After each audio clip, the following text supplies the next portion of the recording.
Welcome everyone, this is Justin Chug with Ensable, and today we're going to talk about how to lower your customer acquisition costs through your customers' competitors.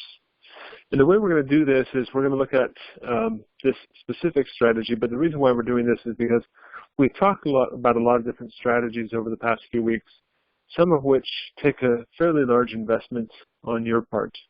And so this specific strategy, what I love about it is it's so simple and easy to execute. So if acquiring customers isn't your full-time responsibility, there are some ways to use this strategy in your spare time, or you can use it full-time either way, but it gives you that flexibility and really doesn't take a lot of work on your part. But really the essential ingredient in this whole formula is knowing who are your customers' competitors. Because we can look up on LinkedIn or any other data source which companies work in the same vertical.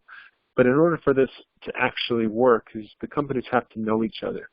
And so it requires some type of algorithm or insiders to make this work. But another reason why this strategy is effective is because I think most of us would agree the hardest challenge that we face is getting anyone to even respond or pay attention to some of the campaigns that we're doing, to the emails or the phone calls. People seem to be somewhat immune. But if there's anything in terms of silver bullets when it comes to getting people's attention, that's going to be their competition's name. And so using that name to your advantage is really what's going to make this happen. So typically the way we want to start this is we want to see if there's any relationships or customers that you have a good rapport with, someone that you have maybe a case study with, some type of a starting point. We just need the one. From there, we're going to go ahead and try to figure out who the competition of this specific company is. Now, usually that would require an insider, but luckily there's enough data out there to help us figure this out. So we're going to turn to LinkedIn first. Now, we're not going to set up an advertising campaign, but we are going to go into their advertising portal. And when you go in there, it's going to ask you, are there any companies that you want to exclude or include in these campaigns? And anytime you type in a company, for instance, in this example, we put in REI. And you'll notice at the bottom, LinkedIn has put up a bunch of suggestions that are related companies to REI. These are essentially the competition of REI. Also in LinkedIn, if you go to the LinkedIn page of the company, you'll notice on the right-hand side there's a number of companies based off of clicking algorithms that, based off of what LinkedIn members have been looking at, these are the related companies. Now, this is probably not as accurate as the previous page, but it has some good data to play around with. Along the same lines, Google has also created an algorithm to help identify related websites. So just like LinkedIn, but now with billions of users and billions of clicks on a daily basis. But what's the challenge with this, with Google's, is that you can only, it'll show all types of websites, where LinkedIn was just showing you actual companies. Google is showing you any website. So some of the websites that show up as related may not necessarily be a company or anybody that you could even talk to. It may be a blog or a social media site like Facebook, and they may be related, but they're not necessarily people that you would talk to. In order to execute the Google related search, you would do related : and then the website, and then it'll automatically pull this up. I've found that this works for just about any type of company. You might try it on your company. Not all companies have enough website traffic in order for Google to actually create those relationships, and that's why you may need to use some of these other methodologies. But at the end of the day, these are some great places to look at.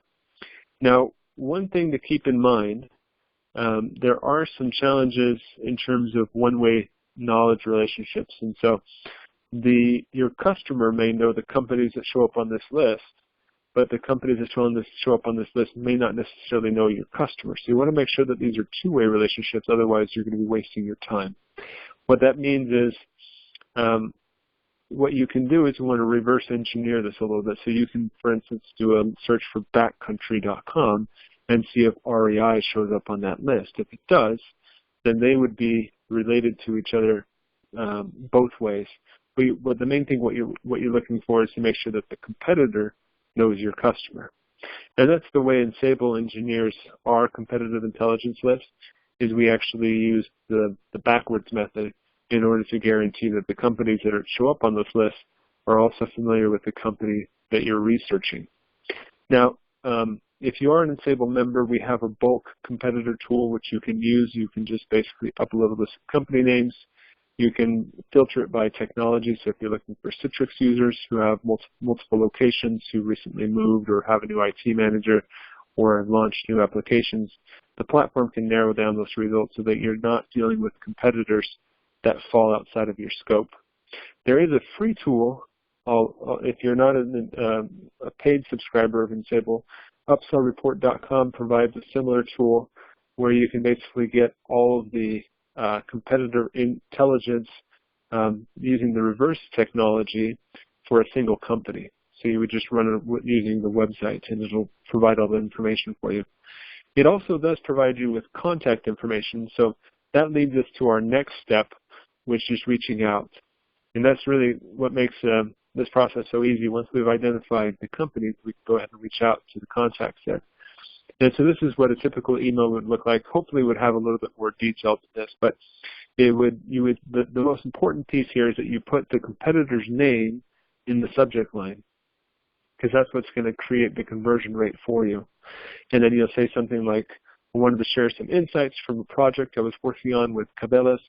Do you have some time on Tuesday? So hopefully this would catch Craig's attention at REI and say, you know what, I'd like to see what this guy's talking about. And so what you're going to do from there is you're going to continue this same process with all the different competitors that are related to your customer.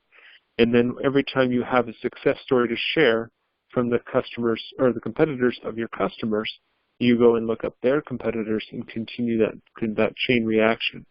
And this is probably one of the more effective ways of selling and getting a better response rate from your prospects.